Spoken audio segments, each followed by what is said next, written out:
Hi friends, welcome to my channel. నేనైతే ఈరోజు మీకు బీరకాయ పప్పు ఎట్లా చేసుకోవాలని చూపిస్తా. ముందుగా అలా కడాయి పెట్టుకోవాలి. కడాయి హీట్ అవ్వగానే దాంట్లోకి ఒక 2 చెంచాలు నూనె పోసుకోండి. కొన్ని ఉల్లిగడ్డనైతే ఇప్పుడు నూనె కాగింది, నూనెలు వేసుకోవాలి. చెప్పుకోవాలి నూనెలో మంచిగా ఎర్రగా అయ్యేదాకా గోలియాలి.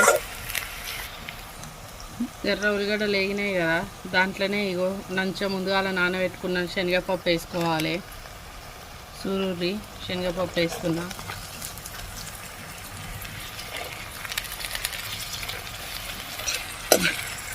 ఎర్రంతసేపు కలుపుకుండ్రి. నూనెలు అయితే వేగాలి.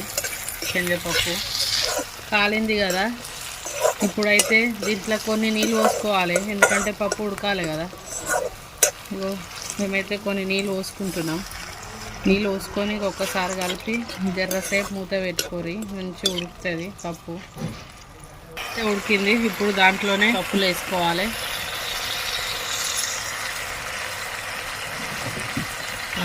ఉడుకోవాలి. ఇప్పుడు ఇదంతా కలుపుకోవాలి మంచిగా కింద మీదకి. జరంతా పసుపు వేసుకోవాలి.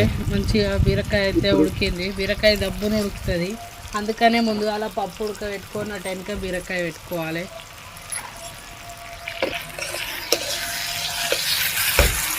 పప్పు మంచిగా కలగలిసేటట్టు మొత్తం మంచిగా కిందకి మీద కలుపుకోవాలి. కూరకు సరిపడా ఉప్పు వేసుకోవాలి.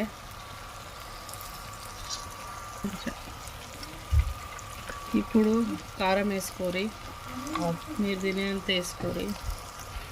జరంత ధనియాల పిండి వేసుకోవాలి. ఇప్పుడు మంచిగా కలపాలి. ఇప్పుడైతే ఒక టమాటా సన్నగా కోసుకొని వేసుకోవాలి.